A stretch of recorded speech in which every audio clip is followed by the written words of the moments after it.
Bom dia. Iniciando a sessão de julgamento da 7ª Câmara Julgadora do Tribunal de Impostos e Taxas do Estado de São Paulo, no dia 27 de outubro de 2022, a qual está sendo gravada e será disponibilizada posteriormente. Eu vou iniciar a sessão no sistema EPAT.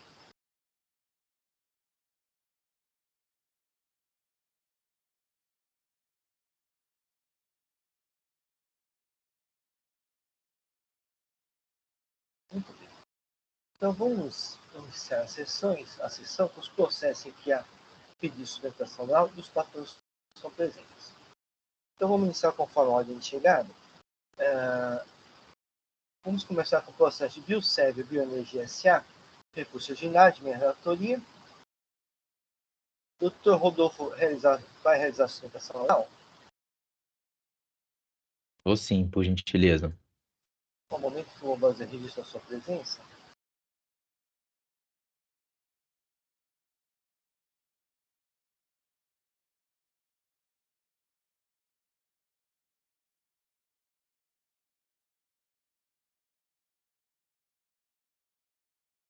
Muito bem, o recurso ordinário. São 3 apurações fiscais. Acreditar-se indevidamente de semestre devido pela aquisição de bens alheios à atividade de estabelecimento. Acreditar-se indevidamente e extemporaneamente de valores a título de ressarcimento de ICMS-SP lançado em conta gráfica sem amparo na geração do ICMS. Deixar de proceder o estorno de crédito de ICMS depois de aquisição de mercadoria, onde diz o combustível para fim de industrialização que vier a ser consumido no próprio estabelecimento em atividades alheias à produção. Adição primeira instância, julgou procedente de auto-infração. Inconforme a decisão primeira instância, foi interposto recurso ordinário, em que foi apresentadas as seguintes alegações em si. Itens 1 e 2 do auto-infração decadem os cotizadores ocorridos antes de 16 de abril de 2016. Item 2 do auto-infração, falta de submissão do fato à norma, impertinência de dispositivos supostamente infringidos, nulidade da autuação. Item 3, nulidade do lançamento, ausência de identificação das atividades relacionadas à parcela do crédito não estornada, violação contraditória e ampla defesa. Impossibilidade jurídica de infração do item 1, bens incorporados ao artigo mobilizado, necessidade de observância do disposto da Lei Complementar 87/96. Direito ao crédito ICMS-ST sobre aquisição do óleo diesel. Item 2 do auto-infração. Direito ao crédito ICMS relativo à aquisição de óleo diesel, combustível utilizado no estabelecimento. Item 3 do auto-infração. Trata abusivo e confiscatória da multa aplicada. Redução ou revelação da multa aplicada.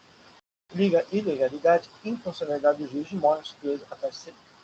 Então, por fim, requer a decadência das agências lançadas em fase de períodos anteriores, 16 de abril de 2016, nulidade dos itens 2 da autuação, o cancelamento da autuação, subsidiariamente a redução da penalidade e limitação de juros da taxa civil. A douta representação fiscal manifestou-se por não provimento de recurso ordinário. Então, doutor Rodolfo, fique à vontade para realizar a sustentação oral. Muito obrigado. Um bom dia a todos, aos ilustres julgadores, à douta representação fiscal, demais colegas e funcionários da Secretaria de Fazenda presente. Como bem destacado pelo doutor juiz relator, trata-se de um auto de infração lavrado contra a Biosev Bioenergia, que é uma empresa que se dedica à produção de açúcar e álcool, né? E que diz respeito a basicamente 3 supostas infrações diferentes do crédito do imposto. No item 1.1, o que se tem é a acusação de que determinados bens não poderiam gerar crédito por serem alheios à atividade do contribuinte. No item 1.2, há uma glose de créditos de óleo diesel referente ao ICMS-ST, óleo diesel que foi adquirido e consumido nos processos produtivos da empresa. E no item 1.3, há a glose de crédito do óleo diesel, que, novamente, não teria sido aplicado ou teria sido aplicado em atividades alheias à atividade do contribuinte. É importante destacar aqui aos ilustres julgadores que tanto o item 1.1 quanto o item 1.3 têm a mesma fundamentação e motivação do ponto de vista da autoridade fiscal, assim consignado no lançamento, que é a aplicação daqueles bens, no caso do item 1.3, óleo diesel, no caso do item 1.1. Como você pode ver dos autos, na verdade, são só lonas plásticas, né? Então, assim, tanto do óleo diesel, item 1.3, quanto das lonas plásticas, item 1.1, o que se acusa o contribuinte é que esses itens são alheios à atividade.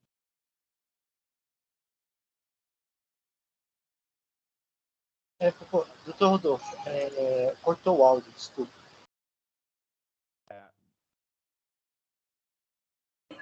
Continua sem.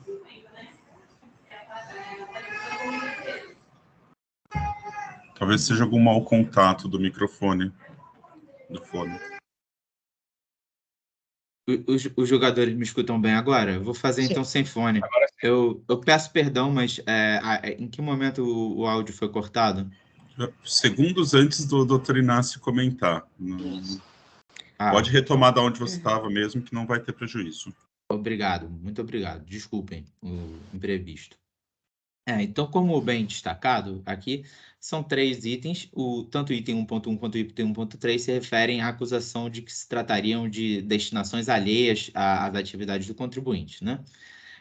Preliminarmente, senhores jogadores, né, a recorrente não pode deixar de apontar uma decadência parcial dos créditos, todos aqueles créditos, né, que forem anteriores a 16 de abril de 2021. Isso porque, como a recorrente vem defendendo, a regra a ser aplicada na verdade, a regra do artigo 150, parágrafo 4º do Código Tributário Nacional, por se tratar da regra especial de decadência dos tributos sujeitos ao lançamento por homologação. Isso afetaria ali uma parte dos itens 1.1 e 1.2 do auto de infração. Mas, ainda que superado esse ponto, excelências, o que se tem é que, com relação ao item 1.1, e aqui eu pretendo tratar de formas ordenadas entre os itens, e por isso já começo no mérito do item 1.1. O que se tem aqui, senhores jogadores, é que a acusação de que as lonas plásticas que perfazem a totalidade desse item do auto de infração seriam destinadas a atividades alheias do contribuinte, ela não merece prosperar de forma alguma. Porque, como já bem apontado desde o curso da fiscalização, essas lonas plásticas elas são utilizadas na proteção do açúcar, para que ele não fique exposto à umidade do solo, nem às intempéries do tempo. Então, a bem da verdade, senhores jogadores, é que a motivação do lançamento, ela basicamente ela fica ruída, né? Ela desmorona quando a gente verifica esse tipo de informação. Tanto é assim que, a título exemplificativo, até cuidamos de juntar, junto dos memoriais, um outro laudo de um outro auto de infração, também que demonstra ali a glosa de créditos de lona plástica, e existe ali um tratamento específico, né, uma linha específica que vai mostrando as atividades onde se integram as lonas plásticas. Então, para além do que já constava nos autos, a gente até juntou um laudo emprestado para também apontar esse tipo de aplicação na atividade do contribuinte. Vejam, senhores jogadores, o seguinte: a glosa aqui, ela inclusive não se fundamenta no dispositivo que julga determinado material como de uso e consumo do estabelecimento ou não. Ela não está fundada no artigo 66, inciso 5. E a nossa discussão, portanto, nem precisa chegar nos termos da decisão normativa CAT 01 ou até mesmo no posicionamento do STJ, que entende, né, que são insumos quaisquer produtos intermediários, ainda que consumidos ou desgastados gradativamente na produção. Esse bloco de informações até poderia, ele é ainda mais abrangente, ele pode também justificar a tomada de crédito do contribuinte das lonas plásticas, mas não precisa nem chegar nesse ponto. Por que não precisa chegar nesse ponto? Porque a acusação feita pela autoridade fiscal é de aplicação a atividades alheias. E, repito, não há aplicação à atividade alheia, ela é aplicada diretamente no processo produtivo ao proteger o açúcar na sua armazenagem. Então, ao nosso ver, não há como sustentar o item 1.1, que tem que ser cancelado. É até importante destacar essa questão com relação à acusação da autoridade fiscal, porque a decisão recorrida, senhores julgadores, ela faz parecer que a gente está discutindo um caso de uso e consumo. E esse não é o ponto. O ponto aqui é entender se a motivação que foi consignada no lançamento para de pé. E ela não para de pé. Ela não para de pé porque, volto a dizer, as normas plásticas são aplicadas diretamente nas atividades do contribuinte. Isso é demonstrado não só ao longo no corpo dos autos, mas também a partir de um laudo emprestado que foi acostado nos autos. E, bom, assim, entendo que o item 1.1 resta inteiramente coberto pela necessidade de cancelamento. No que diz respeito ao item 1.2, senhores conselheiros, ele se trata basicamente da questão com relação ao aproveitamento do ICMS-ST de óleo diesel nas aquisições da hora recorrente. E o que se tem aqui, em primeiro lugar, é que desde o momento da impugnação nós apontamos para a falta de convergência entre os dispositivos que se reputam violados e a infração que é apontada com relação à recorrente. Na verdade, não existe dispositivo violado, indicado no auto de infração, que negue o direito ao crédito do ICMS-ST nessas ocasiões. Inclusive, tanto foi reconhecido que a própria decisão recorrida entendeu por modificar os fundamentos do lançamento. Então, ela retira um dispositivo dos seus fundamentos, insere outro dispositivo, entende que ali estaria devidamente embasado o lançamento. Mais uma vez, também o dispositivo que ali foi colocado não sustenta a acusação. E eu acho que esse é um ponto importante, seja porque esses dispositivos não convergem com a infração apontada, seja porque não se poderia tutelar, né, a atividade do fiscal a partir da modificação dos dispositivos violados. Auto de infração que não tem o dispositivo violado indicado corretamente tem que ser cancelado, tem que ser anulado, ele é nulo, né? Superado esse ponto, e ainda com relação ao item 1.2 e ICMS-ST do óleo diesel, senhores julgadores, o que se tem aqui é que, como se sabe, o óleo diesel ele é um produto sujeito ao ICMS de substituição tributária para frente, né? Então, a recorrente, quando adquire, suporta todo o ônus da cadeia e não dá sequência naquela cadeia de operações imaginada, né, para um produto sujeito à substituição tributária para frente. Com isso, senhores julgadores, o que se tem é que, até por força do princípio da não cumulatividade, todo o crédito da cadeia tem que ser aproveitado, uma vez que esse óleo diesel ele é utilizado diretamente nas atividades produtivas da recorrente. Então, por tal razão, e até com base na solução de consulta 728 de 2003, que não faz, né, que fala que aplica-se o artigo 269, que dá direito ao ressarcimento ao contribuinte substituído no caso em que o fato gerador presumido não se realiza, né? E mais adiante fala a utilização do óleo diesel como insumo em processo de industrialização impossibilita a realização de saídas posteriores, o que dá a ela o direito de ressarcimento do imposto.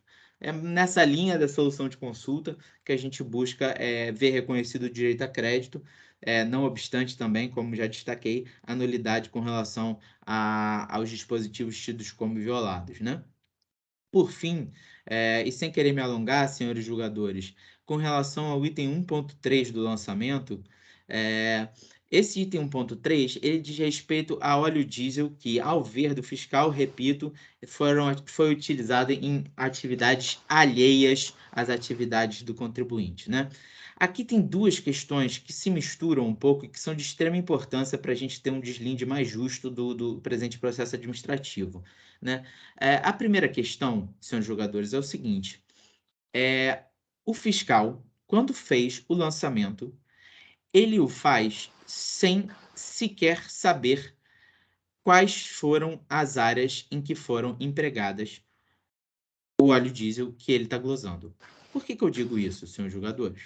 Então é o seguinte: ao longo do processo fiscalizatório, a empresa foi intimada a estornar o crédito referente a aproximadamente 7.500.000 litros de óleo diesel, tá?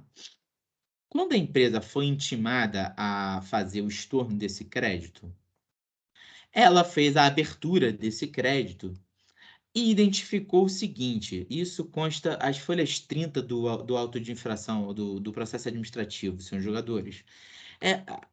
Foi identificado o seguinte, que basicamente, aqui vou me ater aqui ao próprio quadro que está nas folhas 30, que basicamente, senhores jogadores, desses 7.586.000 litros de óleo diesel, 6.130.000 litros, de fato, a empresa reconheceu que se tratava de um crédito, de um consumo em que o óleo diesel, naquilo em que foi consumido, não justificaria o crédito.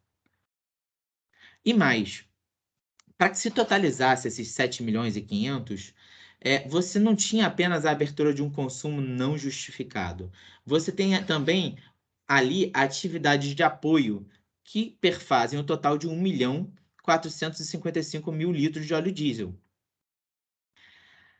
A douta autoridade fiscal, quando ela glosa, e aí, né, uma vez intimada para fazer o estorno de 7.586.000 litros de óleo diesel, senhores jogadores, a empresa avaliou a natureza da utilização daquele óleo diesel e entendeu por estornar apenas 7.416.000 litros de óleo diesel, o crédito de 7.416.000 litros de óleo diesel. Ou seja, o que a empresa falou, ela reconheceu 90 e tantos % do que falou a autoridade fiscal. Ela só se limitou a defender o crédito com relação a 164.000 litros, 164.127 litros de óleo diesel. Uma parcela ínfima dentro do total que foi questionado pela autoridade fiscal no curso da fiscalização. E isso porque, senhores, como eu bem expliquei, embora grande parte das atividades, né, fossem de fato um consumo que não justificasse o crédito, 6.130.000, esses 6 milhões eles foram integralmente estornados. O que deixou-se de estornar foi uma parcela ínfima do crédito total questionado e que consta ali dentro das atividades de apoio que perfazem o 1.455.000 litros. Sendo que, repito, desses 1.455.000 litros, senhores jogadores, a empresa só quer ver reconhecidos 167.000 litros como aptos a dar direito a crédito. Quando a autoridade julgadora, ou melhor, a autoridade fiscalizadora faz a glosa desse crédito, ela não sabe da onde tá esse crédito. Ela não sabe a qual atividade esse crédito se relacionou. Porque, pelas informações que constam no momento do lançamento, tudo que ela sabe é que esses 167.000 litros estariam dentro do 1.455.000 litros tidos como atividades de apoio. Só que as atividades de apoio, elas são diversas, e elas têm diversas naturezas. Quando o contribuinte resolve estornar a maior parte desses créditos, ele está avaliando ali, atividade por atividade, consumo por consumo, onde foi aplicado esses itens. Mas a autoridade fiscal não sabe. Tanto não sabe que ela não foi capaz de apontar em momento nenhum onde estariam esses 167.000 litros que ela resolveu glosar o crédito, né? Então, na verdade, senhores julgadores, o que eu posso afirmar aqui, de forma muito simples, é que esse é um lançamento feito às cegas. Esse é um lançamento que foi feito sem que se tenha dimensão, noção, qualquer tipo de concretude com relação a onde foi aplicado esse óleo diesel glosado. E agora, já entrando no mérito, senhores jogadores, quando a gente verifica a natureza das atividades de apoio que podem ensejar o direito a crédito nesse universo de 1.455.000 litros de óleo diesel, quando a gente verifica aqui óleo diesel aplicado para a colheita própria da cana crua, óleo diesel aplicado para a colheita própria manual, óleo diesel utilizado para a manutenção da soqueira, óleo diesel utilizado para plantio, óleo diesel utilizado para preparo de solo. Ora, senhores jogadores, agora retomando a infração. A infração diz respeito a óleo diesel aplicado em atividades alheias à atividade do contribuinte.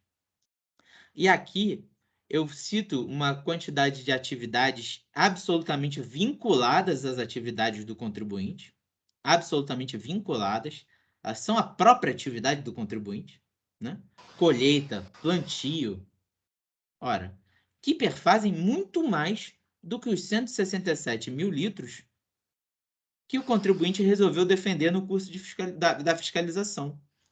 Só de colheita própria de cana, isso consta as folhas 1048 e também as folhas 30 dos autos, só de colheita própria de cana foram aplicados 124 mil litros de óleo diesel. Preparo de solo, mais 43 mil litros de óleo diesel. Plantio, 226 mil litros de óleo diesel. Manutenção da soqueira, 190 mil litros de óleo diesel. Existe lastro muito mais do que suficiente para se permitir a tomada de crédito sobre apenas 167 mil litros de óleo diesel, do total de 1.455.000 que estão nessas atividades de apoio. Então é por isso, senhores jogadores, que eu alertei lá atrás, a motivação, a gente não precisa nem entrar nessa discussão, porque a motivação do lançamento é uma motivação de aplicação em atividades alheias ao contribuinte. Porém, elas não são alheias, elas são a própria atividade do contribuinte, né? E mais do que isso, estão absolutamente lastreadas nas linhas de atividades de apoio, né? Dentro de um complexo agroindustrial grandíssimo, com inúmeras atividades meio para que se chegue ao produto final, né? E, portanto, no item 1.3, não bastasse o lançamento às cegas, um lançamento que não sabe onde constam esses 167 mil litros de óleo diesel, não bastasse o lançamento às cegas, agora, então, também resta comprovado no mérito o direito ao crédito do contribuinte. Por fim, apenas para recordar, a recorrente também não deixa de apontar as abusividades da multa e dos juros aplicados, pedindo, no caso dos juros, que seja reconhecida a aplicação da taxa Selic, entendimento também já simulado por este egrégio tribunal, né? Peço perdão por ter me alongado tanto tempo. Essas são as razões da recorrente, sumarizadas, e agradeço a atenção dos conselheiros. Agradeço, doutor Rodolfo. Vou passar para o meu voto, só um momento. Só que o sistema está um pouco lento. Muito bem, vou passar para o meu voto. No tocante à alegação de decadência, não existe razão recorrente. As apurações de crédito devido imposto, a matéria relativa à decadência está pacificada nesse título da súmula 9. Assim, aplica-se aos autos a regra decadencial prevista no artigo 173, inciso 1 do CTN. O artigo 52, lei 13.457, determina o caráter vinculante das súmulas perante os órgãos de julgamento desse título, desse modo não ocorre proteção da recorrente. A alegação de nulidade da autuação do item 2 do AIM, em razão da falta de subsunção do fato à norma e impertinência dos dispositivos supostamente infringidos, não procede.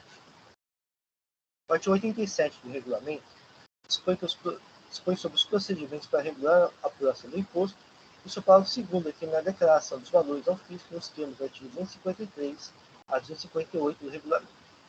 Assim, em havendo irregular declaração dos valores nas dias, há descumprimento do artigo 87 do regulamento, sendo, portanto, correta a sua indicação como norma infringível.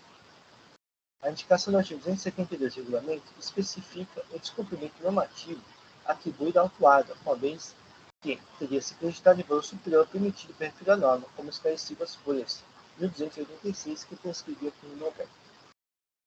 Assim, a infringência do artigo 272 do regulamento quando o contribuinte se acredita de valor superior ao permitido pela referida norma.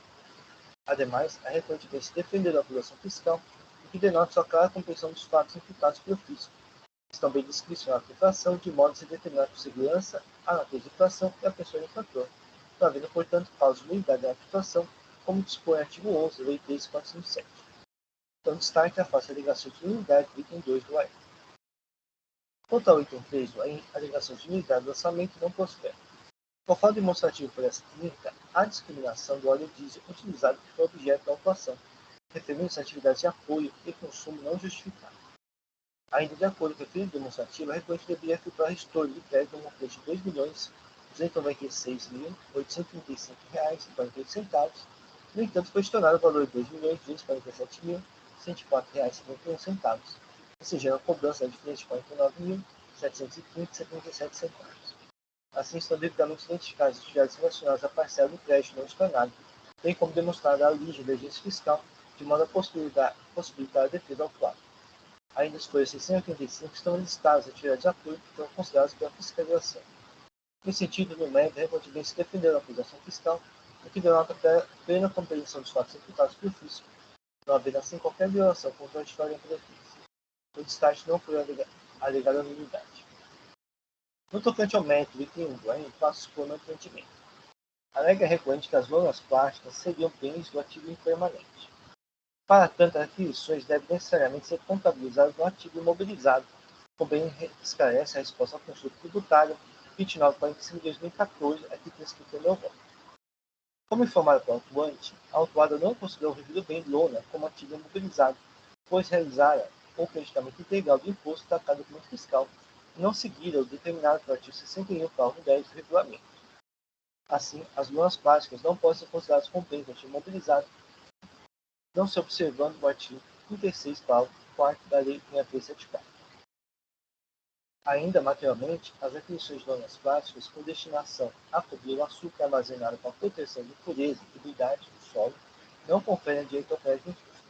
Nesse sentido, a resposta à consulta tributária 17954 de 2018 exposto.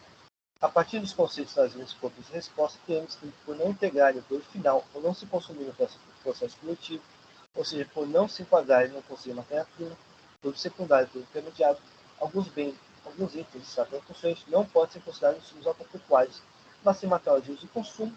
Então, dentre os quais listados nessa resposta consulta, estão aqui lona para cobertura de selagem de milho. A resposta à consulta tributária 2447/8/2021 expôs que a aquisição de lona destinada à proteção também não confere direito ao crédito. E o seguinte, assim tratando-se dos conceitos referentes à atividade produtiva, entende-se como material de uso e consumo a material que não foi utilizado na comercialização ou que não foi integrado na integração do produto ou para o consumo respectivo processo de industrialização ou produção rural. Então, não são consumidos no processo produtivo.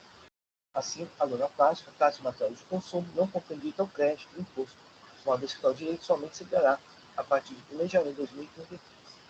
Start mantém a acusação do item do AIM.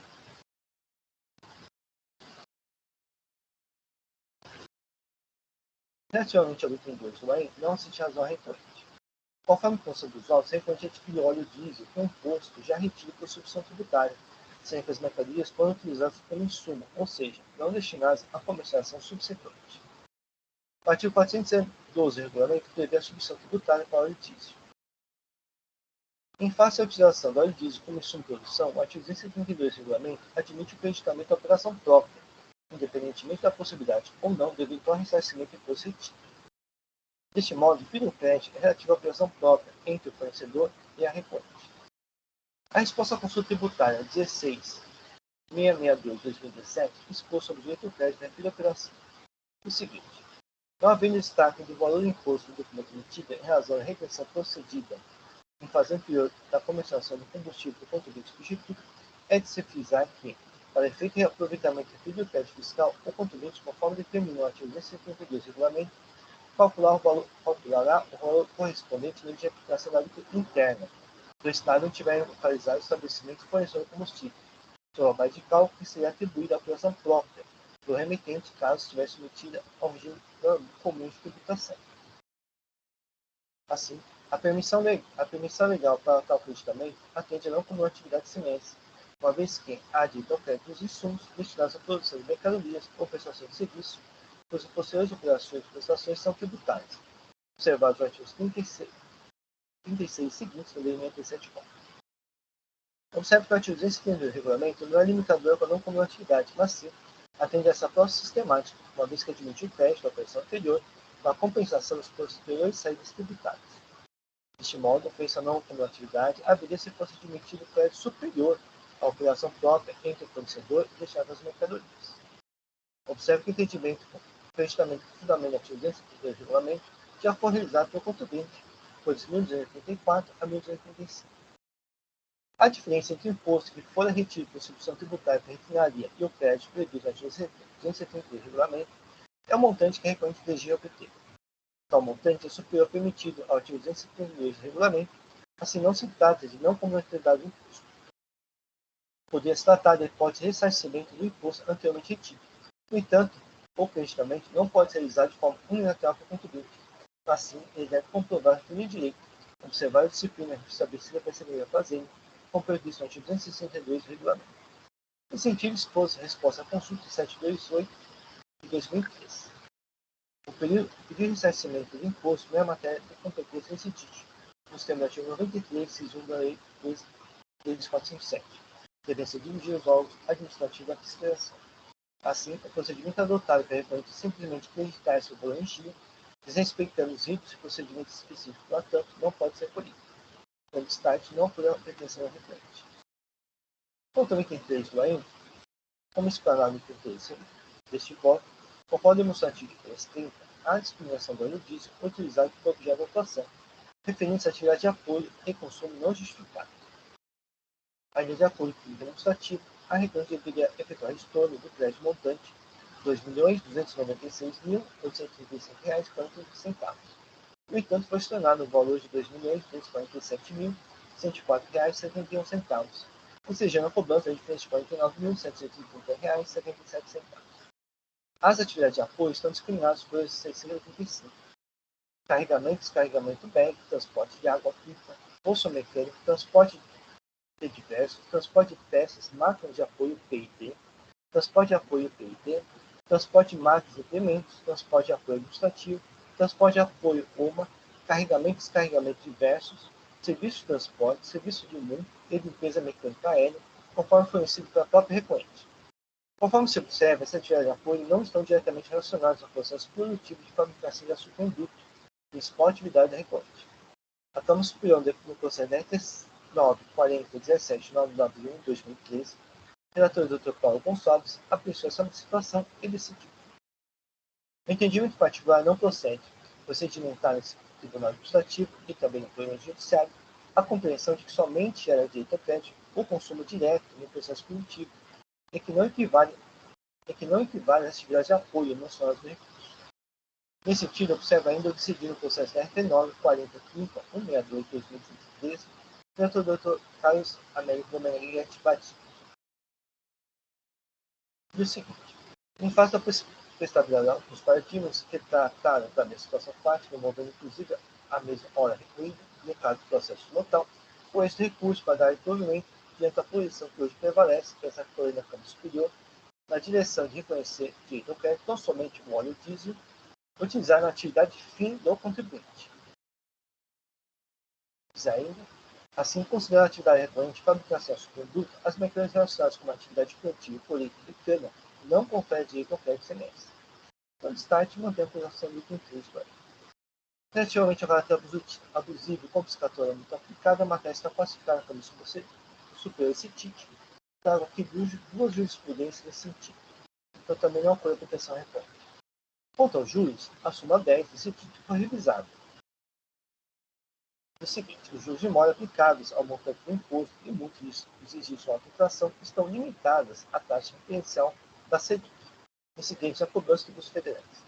Artigo 52 da Lei 3457 determina a carga vinculante da súmula que informa esse título, assim sua observância é obrigatória. Então, destaque limita a aplicação de juros à taxa Selic. Incluindo meu voto, com esse recurso ordinário, dou parcial ao provimento apenas para limitar o juro à taxa Selic. Em tempo, no tocante memorial juntado no contribuinte às folhas 1379 seguinte, ele não pode inovar as razões recursais que foram trazidas anteriormente no livro do tempo. Nesse sentido, a STJ já expôs tal entendimento em diversas oportunidades, como no RESP 10.20642 do Rio de Janeiro. Opostos os embargos declaratórios contra a corte, é defesa do embargante inovar suas razões em função da preclusão consumativa, principalmente por meio de não mudar a espécie deixar exclusivamente a ilustração dos termos abordados no dois próprios recursos. Assim, não foi indicar essa ligação. Então, assim que eu vou. Só um momento que eu vou fazer registro do voto.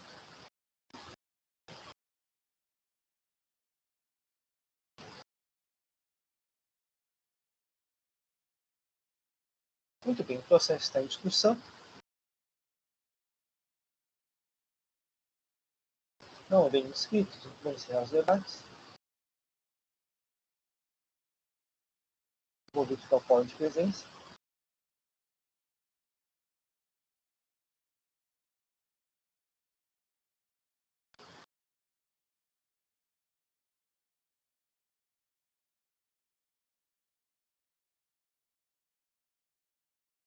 Presidente, por favor, me aguarda um minutinho, que caiu meu sistema aqui, eu Tudo não bem. estou conseguindo acessar o...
Vou ver se eu consigo entrar pelo Explorer, porque eu não estou conseguindo...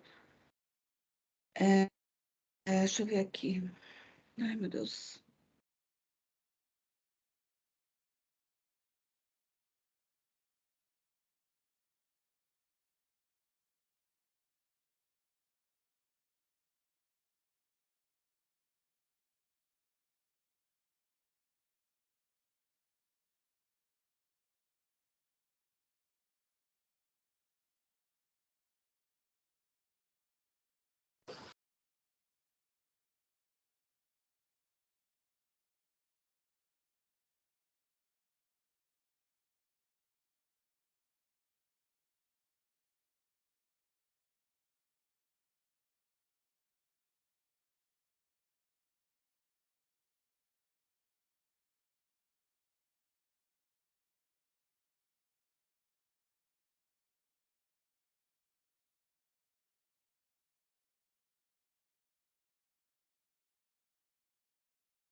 Nástia, Pô, a manhã estava me mandou mensagem que ela teve um problema lá com o computador, ela está reconectando, certo. ela pediu ou se puder fazer um intervalo, ou não sei se quiser avançar para o próximo caso, o doutor teria problema, doutor Rodolfo, para aguardar um pouquinho? Não, não tem problema, não. Sei, mas aí depende do presidente, que você acha melhor. Acho que vamos tentar aguardar uns 5 minutos, então. Ela já está tentando reconectar, tá bom? Às vezes é rápido, aguardamos 5 minutos.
A doutora Maria Selma conseguiu confirmar a presença?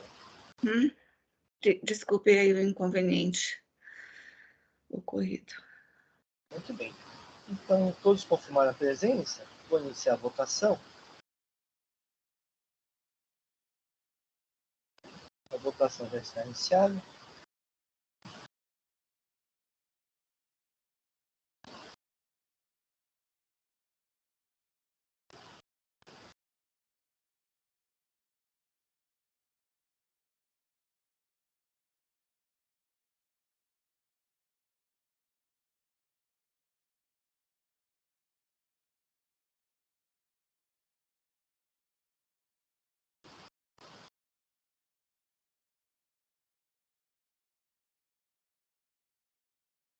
Não é possível.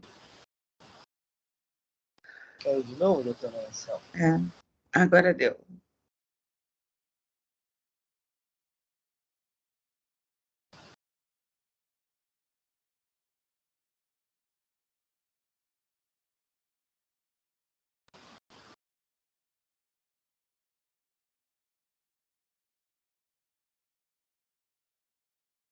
Está conseguindo fazer a votação, doutora Maria Célia? Estou conseguindo, só um minutinho. Agora voltou. Ok.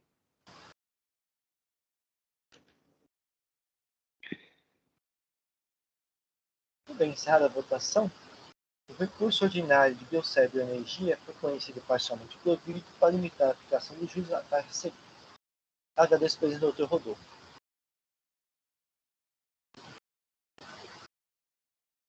Muito obrigado, senhor presidente. Demais conselheiros. Bom dia a todos. Bom dia.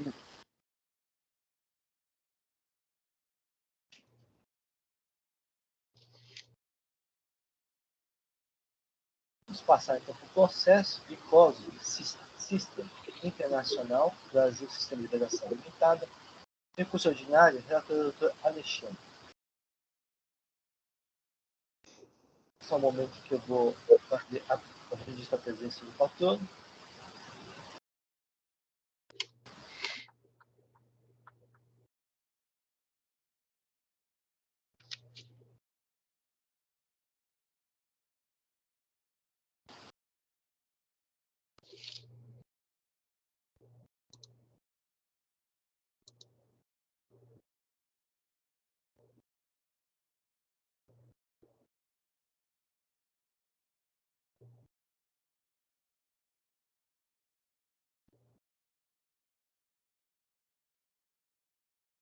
Bem, doutor Alexandre, sua apresentação.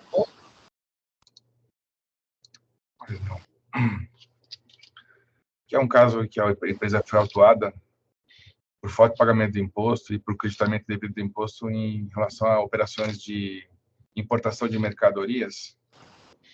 Esse processo ele já foi julgado em primeira instância, mantido auto-infração, houve recurso ordinário. Nesse recurso ordinário, ele foi submetido 2 vezes à conversão em diligência para verificação de alegações de que parte das operações haviam sido pagas antes da laboratória da auto-infração, e a segunda diligência para confirmar pagamentos feitos ao Estado do Espírito Santo. Essas diligências foram cumpridas, e em julgamento da segunda Câmara Julgadora, folhas 1935/42, a Câmara cancelou alguns itens, né, os que confirmados pagamentos foram pagos antes da autuação. Cancelou também os itens em que houve reconhecimento pelo Estado do Espírito Santo dos pagamentos do imposto daquele Estado. E também houve o cancelamento em relação a inúmeras DIs que foram entendidas pela Câmara Julgadora, pela segunda Câmara Julgadora, como decorrentes de operações da modalidade de importação por encomenda. Houve recurso especial da Fazenda, que foi da Fazenda, do contribuinte, né? O da contribuinte não foi conhecido, e o da Fazenda foi conhecido e provido, devolvendo o processo para complemento de julgado apenas em relação ao cancelamento das DIs em que foi reconhecido operações pela modalidade por encomenda e não por compra e ordem.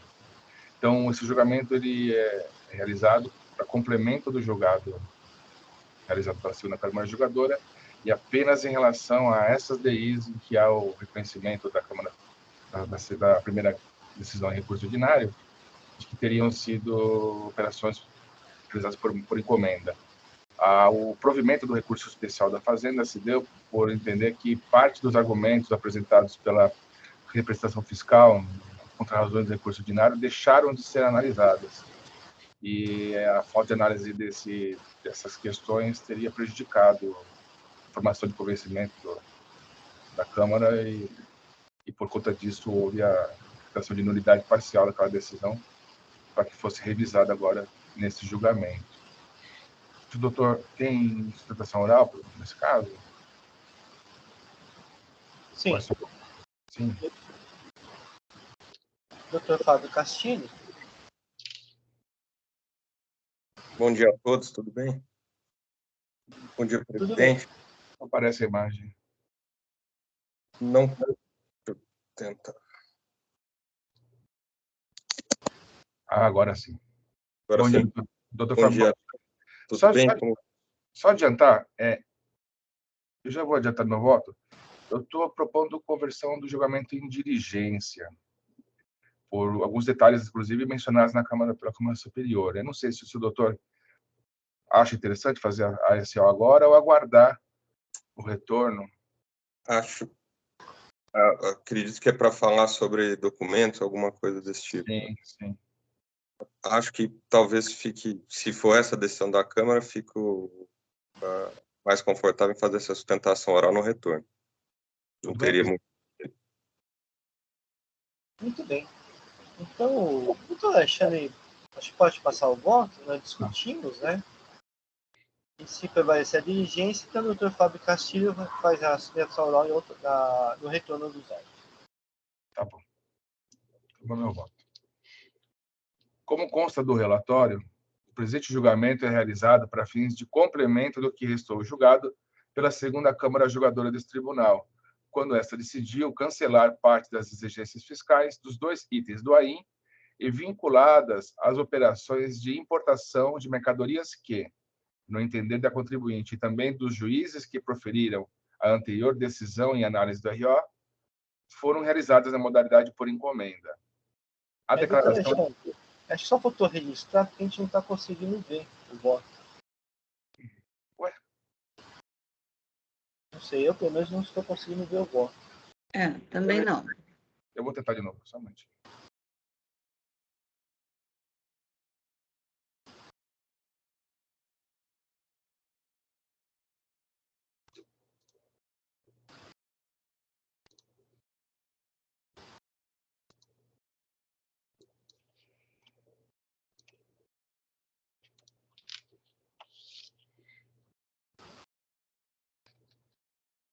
Me penitencio aqui. Eu tinha feito todo o procedimento, mas não tinha gravado. E aí mudou a tela.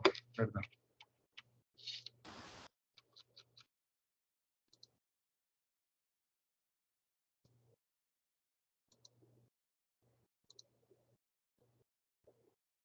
Já aparece? Agora aparece. Desculpe a todos. Retornando aqui.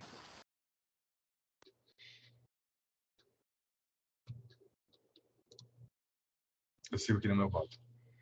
A declaração de nulidade da decisão do RO, a decisão colegiada, em julgamento de recurso especial fazendário, se deu ao entendimento de que nela houve silêncio acerca de importantes argumentos que foram apresentados pela dota representação fiscal em suas contrarrazões ao recurso ordinário.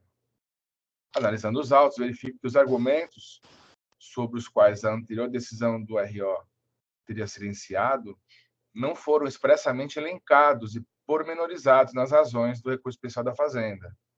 E a decisão do recurso especial, ao acolher o pleito da recursal da Fazenda, faz referência à falta de análise do cumprimento das exigências contidas na Instrução Normativa da Receita Federal, número 634/2006, vigente à época dos fatos.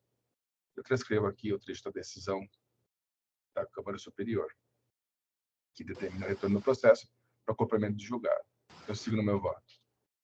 Para evitar nova irregularidade acerca da análise dos argumentos apresentados pela dota representação fiscal em suas contrarrazões ao RO, transcrevo abaixo a literalidade dos referidos argumentos no tocante ao assunto das importações realizadas na modalidade por encomenda, alegações que, em tese, poderiam alterar o resultado daquele julgamento. E aqui eu só faço transcrição do pleito do recurso, né, que também faz referência à falta de análise da IN 634/2006. Eu sigo. Conclui-se, portanto, que os argumentos que o fisco afirma terem deixado de ser analisados pela anterior decisão do recurso ordinário e que poderiam mudar o desfecho do quanto decidido têm relação com 1. Cumprimento das exigências da instrução normativa. Está errado aqui o texto, eu vou ter que retificar, presidente, depois.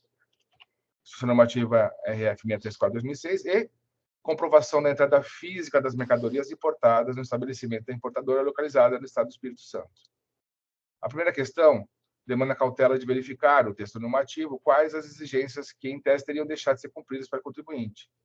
Eis o texto normativo. Eu transcrevo aqui a AN 634/2006. Assim, sigo no meu voto. Em resumo, para a Instrução Normativa 634, vigente à época da lavratura do presente AIN, uma das principais provas a serem apresentadas para demonstração de se tratar de efetiva importação por encomenda é a comprovação de que as operações foram realizadas pela empresa importadora com recursos financeiros próprios, prova que ainda não consta dos autos que será objeto de diligência a ser proposta mais adiante. Quanto à necessidade de comprovação da entrada física de tais mercadorias no estabelecimento da importadora, localizado no Espírito Santo, entendo ser exigência superada pela jurisprudência pátria, sobretudo em decorrência do quanto decidido pelo Supremo Tribunal Federal, por ocasião do julgamento do recurso extraordinário com agravo, número 665134, Minas Gerais, que eu vou transcrever só os trechos destacados na decisão do STF. Diz aqui, Edson Fachin, que é o relator, a noção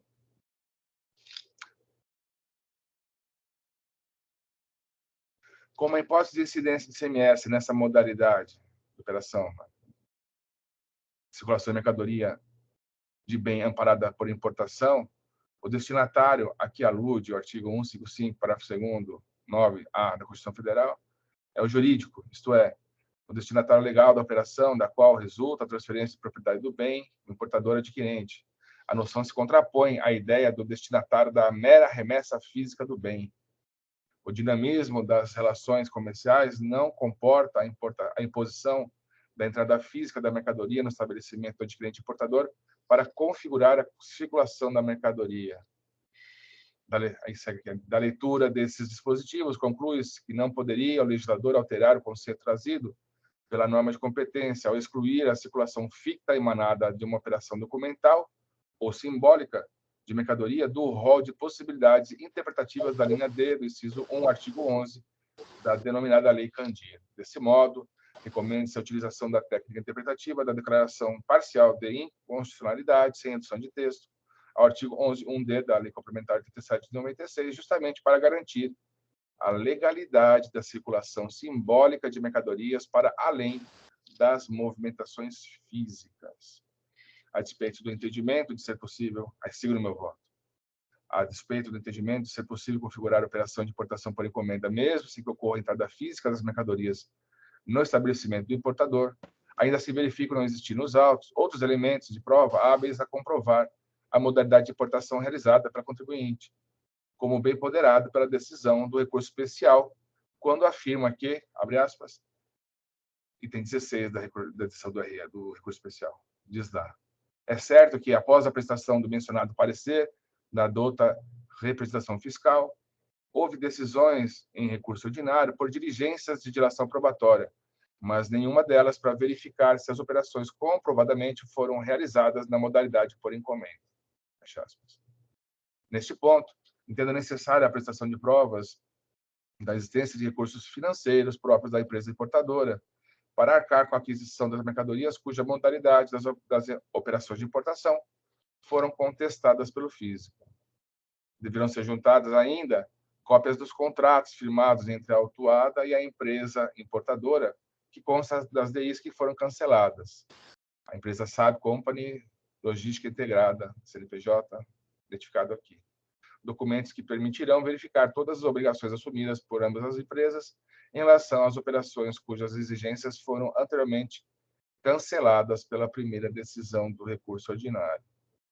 Nestes termos, visando sanear o processo, em respeito à busca da verdade material, sobretudo porque se questiona a veracidade de informações constantes de documentos apresentados pela contribuinte ao Fisco Federal, por ocasião do desembaraço aduaneiro de mercadorias, propõe a conversão de julgamento e diligência para que a contribuinte traga aos autos prova de que a importadora, a SAB Company, foi quem arcou unilateralmente com o pagamento tanto da aquisição quanto do trâmite de importação das mercadorias que constam das declarações de importação a seguir elencadas. E aqui eu sigo elencando as DIs que constam da decisão anterior, do anterior recurso ordinário, inclusive as páginas em que elas estão e o item do AIN, o subitem do AIN a que se refere. Sigo aqui. Deverá a contribuinte trazer também cópia de todos os contratos firmados com a SAB, referentes a operações de importação vinculadas às DIs retromencionadas e vinculadas às operações de importação, consideradas como realizadas na modalidade por encomenda. A diligência da proposta deverá ser cumprida pela contribuinte no prazo de 60 dias úteis, contados da intimação da presente decisão. Após a vinda dos documentos aqui solicitados, deverão os autos serem remetidos para análise conclusiva da dota representação fiscal, retornando posteriormente para a continuidade do julgamento. Eu tinha pensado anteriormente no voto que eu tinha circulado antes, em 30 dias, mas como eu acho que está distante no tempo a operação e pode ser meio complicado localizar esses documentos, eu propus 60 dias úteis, que vai dar um prazo um pouquinho maior. Não sei se todos estão de acordo. Se o patrono entendeu, concorda com que é um prazo suficiente? É um prazo razoável. Muito bem. Então, o processo está em discussão. Não havendo inscritos, vou encerrar os debates. Vou verificar o quórum de presença.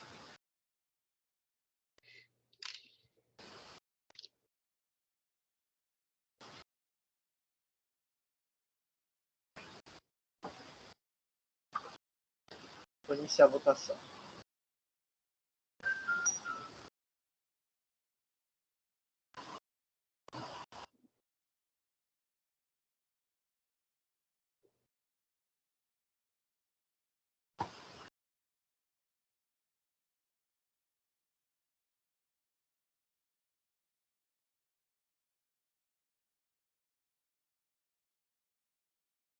Iniciada a votação, o processo de COSE System Internacional foi convertido em diligência nos termos do voto do Dr. Alexandre. Agradeço, presidente, Dr. Fábio. Muito obrigado a todos. Bom dia. Bom dia, doutor.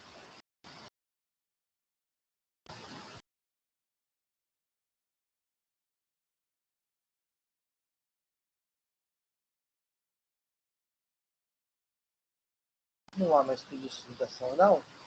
Então, seguindo a ordem da pauta, vamos passar para o processo de Metalur Brasil Indústria e Comércio de Metais Limitado, recurso ordinário de minha relatoria.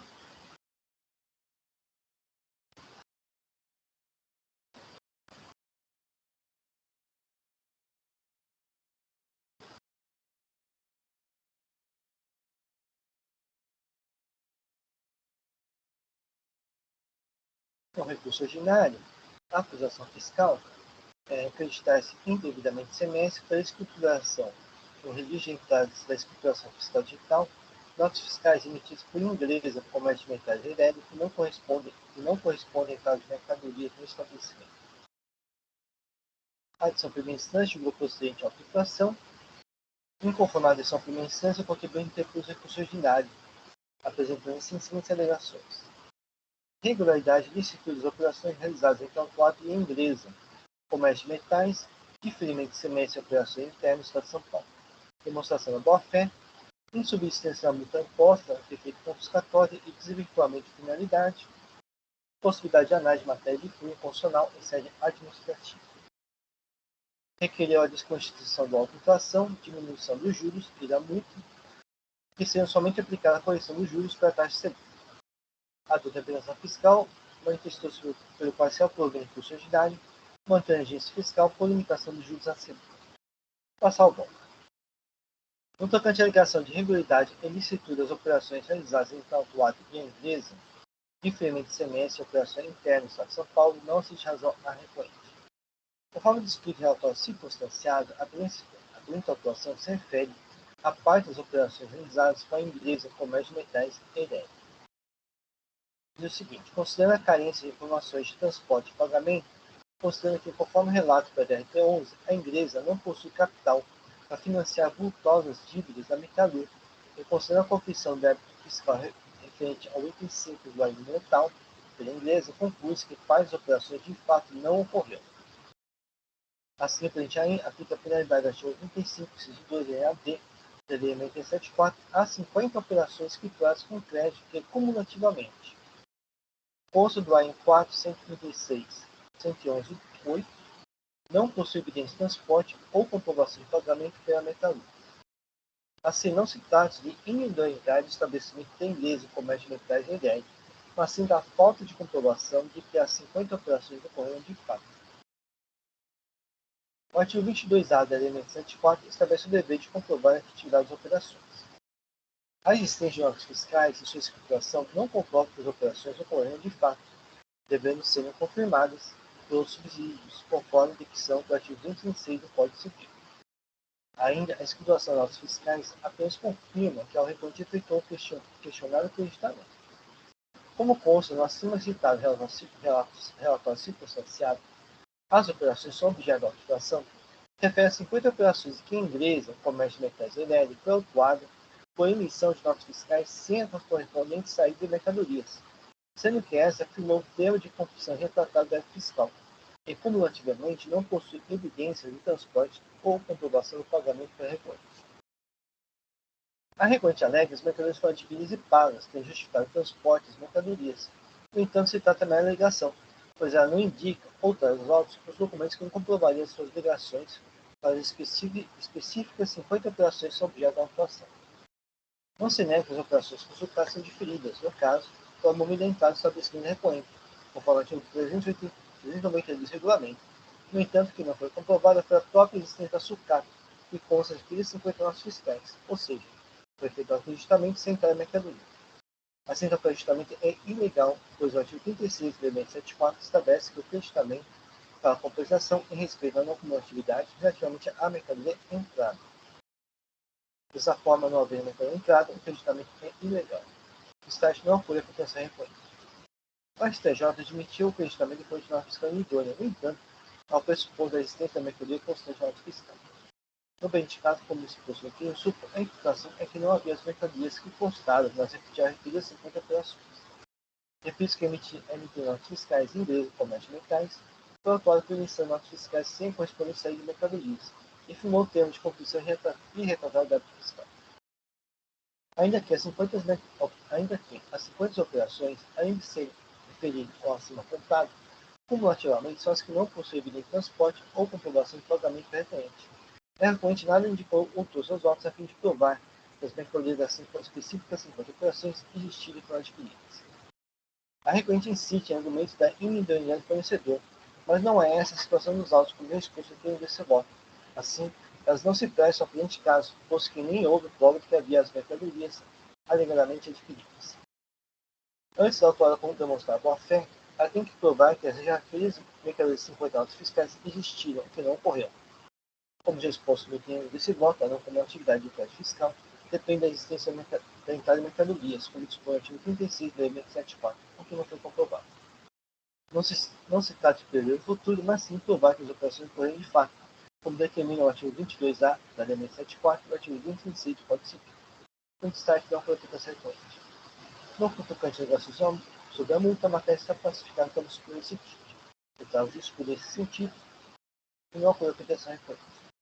Em relação ao juros, a súmula 10 foi revisada para limitar a sua aplicação à taxa Selic.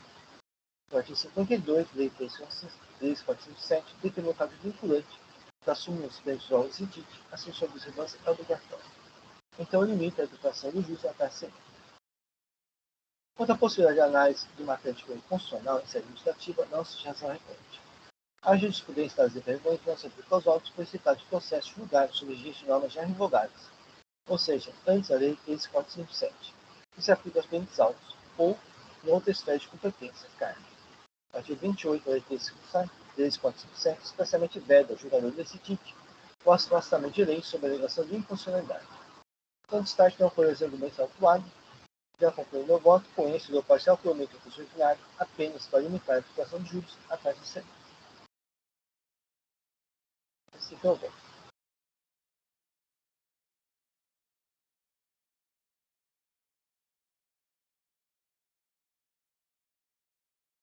O processo está em discussão. Não há bem inscritos. Desculpe, Inácio, só de curiosidade, ela não traz nenhuma prova que foi feita essa, nem transporte, nem nada, né? Nada. Só alega que foi pago e foi feito transporte, mas não tem provas. Ok. E teve alguma operação dela que foi paga? Isso são 50 todas as operações com a inglesa foram autuadas ou tiveram algumas que não foram? Mas é só de curiosidade, não que eu... Então, aí eu tenho que ver o outro. Eu acredito que não. Né? Nesse auto especificamente, só tem para 50. Tá. Agora, se tem outro auto com mais operações, já não tenho conhecimento. Não, sem problema. Tá ótimo. Eu vou encerrar os debates. Vou verificar o quórum de presença.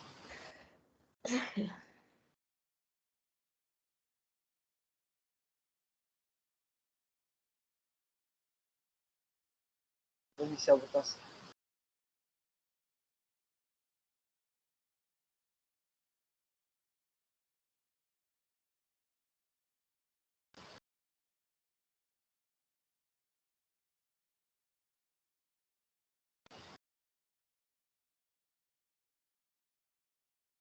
Iniciada a votação, tem recurso ordinário de Metalúrgico Brasil Indústria e Comércio de Metais Limitado, reconhecido e parcialmente proibido apenas para limitar a aplicação de juros à taxa Selic.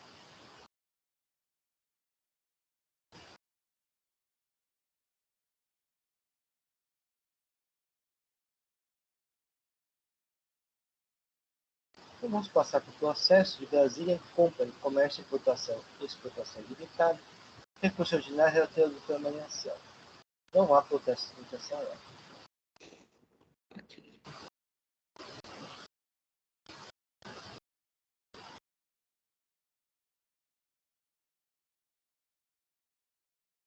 Então, doutor Maria Anselmo, já é possível indicar o voto?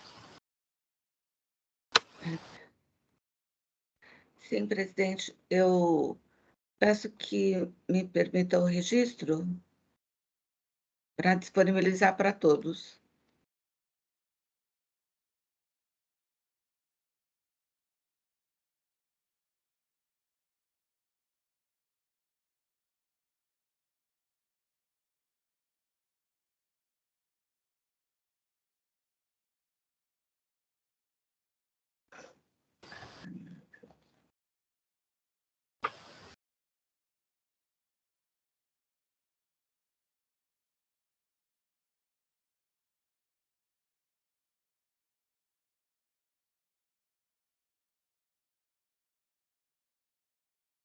Tá.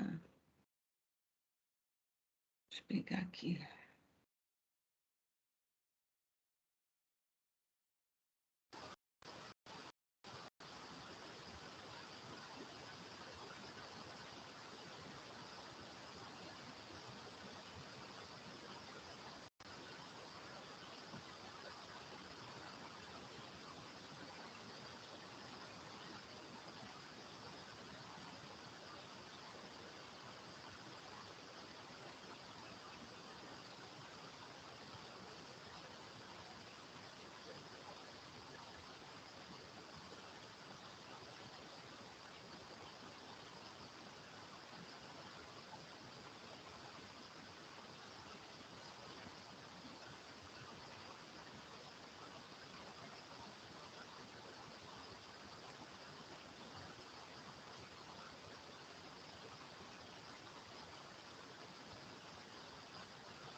Ok.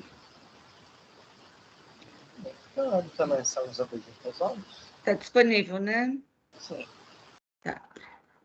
Então, trata-se de recurso ordinário interposto pela contribuinte Brazilian Company, Comércio, Importação e Exportação, por ter deixado de pagar, por meio de guia de recolhimento especial, o ICMS devido até o momento do desembaraço aduaneiro ocorrido em território paulista, referente a operações de importação de mercadorias do exterior, realizadas no período de dezembro de 2019 e indicadas conforme demonstrativo de folhas 10 e 11. As importações foram realizadas em operações de importação por conta e ordem, nas quais o contribuinte paulista foi adquirente e que foram realizadas por empresa importadora do estado de Alagoas, Costa Esmeralda Trade, Importação e Exportação. A segunda infração creditou-se indevidamente do ICMS por meio de escrituração de registros fiscais, de entradas de mercadorias, de aquisição de serviços de sua EFD, do ICMS destacado nas notas fiscais eletrônicas modelo 55. A contribuinte foi autuada, notificada, apresentou tempestiva defesa, alegando em síntese nulidade das notificações, uma vez que o demonstrativo elaborado pelo fiscal não foi relacionado todas as notas fiscais, discriminado uma a uma, sendo tal registro indispensável para configurar a infração cometida. Alega ainda que trata de operações de objeto da autuação, que referem-se à importação por conta e ordem de terceiro, onde o real adquirente da mercadoria contratou um terceiro prestador de serviço, que foi a Costa Esmeralda Trade, responsável por todo o processo de informação, e que a referida importadora não avisou que a hora autuada deveria recolher o ICMS ao Estado de São Paulo. Quanto ao creditamento, o valor do ICMS recolhido no Estado de Alagoas, o que demonstra ausência de má-fé. Alega ainda que, de acordo com o disposto no artigo 155 da Constituição, é de competência do ente federado onde estiver a localização do estabelecimento. E aí cita, então, o artigo 11, inciso 1, letra D, da Lei Complementar 87/96. Houve manifestação da fiscalização, da manifestação da representação fiscal. O julgador de primeira instância julgou procedente os itens 1 e 2, observando e mantendo a multa aplicada. Interposto o recurso ordinário, o contribuinte pede a reforma da decisão. Não há protesto por sustentação oral, então já passo ao voto. Nas razões de recurso, a recorrente alega que, mesmo que as notas fiscais tenham sido anexadas aos autos, elas não se encontram discriminadas suficientemente e que o auto de infração deverá identificar o infrator, descrever a infração com clareza,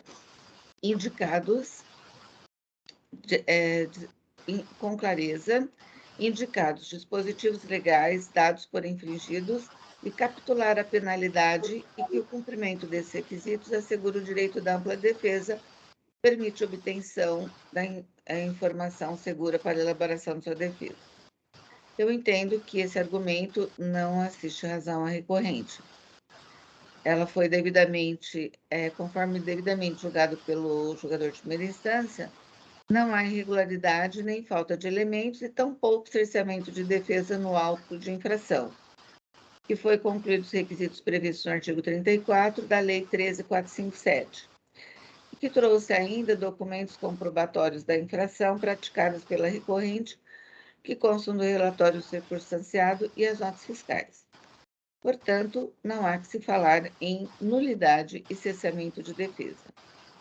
No mérito, a recorrente reitera a alegação de se tratar de importação por conta e ordem, e, no caso, a empresa prestadora de serviços, a Costa Esmeralda Trade, era responsável por todo o procedimento. alega que não houve má-fé, pois em nenhum momento a prestadora de serviço informou a recorrente que deveria recolher o imposto aqui no estado de São Paulo, e que enviou as notas fiscais para o seu contador, que creditou o valor desse ICMS recolhido no estado de Alagoas.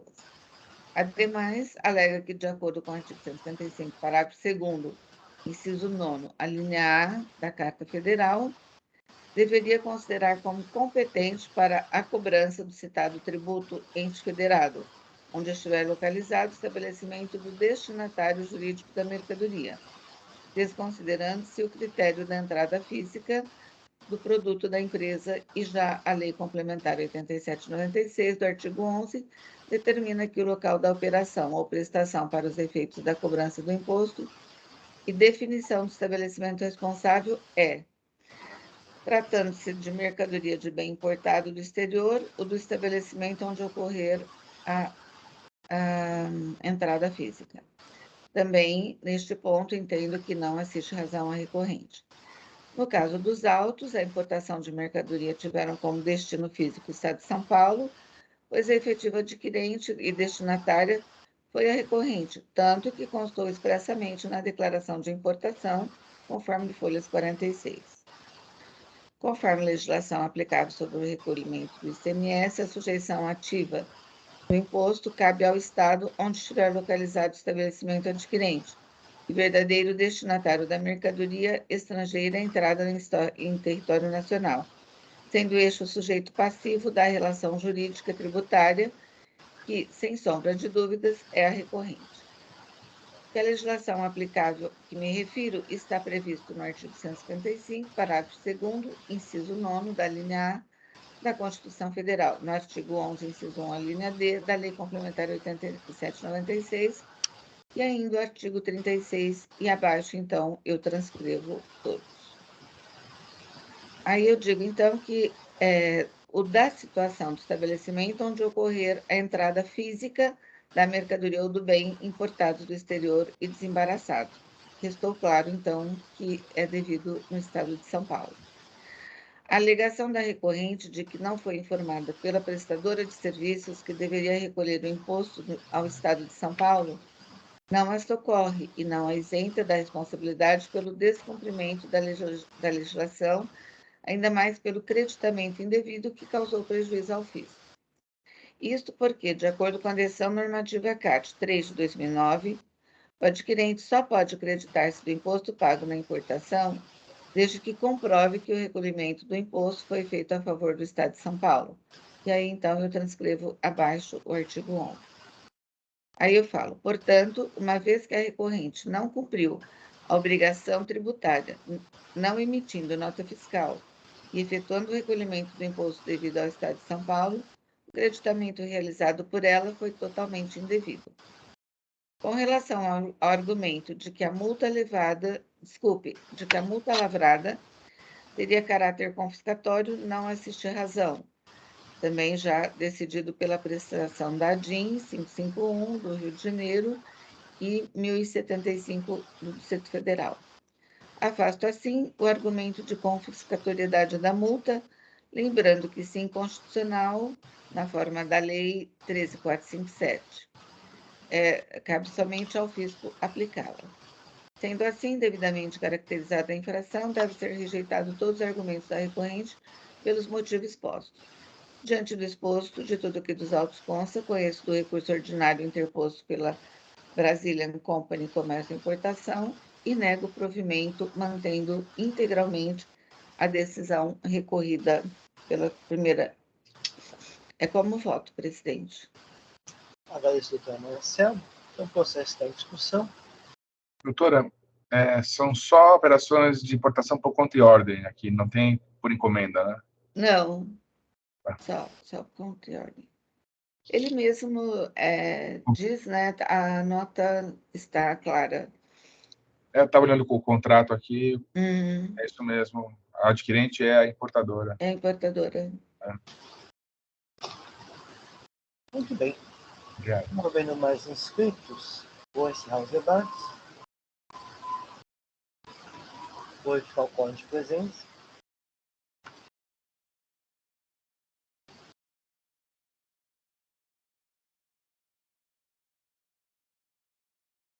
Vou iniciar a votação.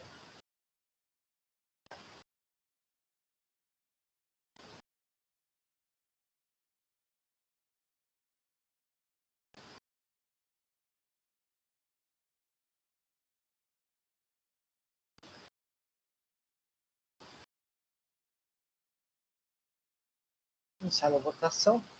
O recurso ordinário de Brasília, compra, comércio, importação e exportação, foi conhecido e não provido.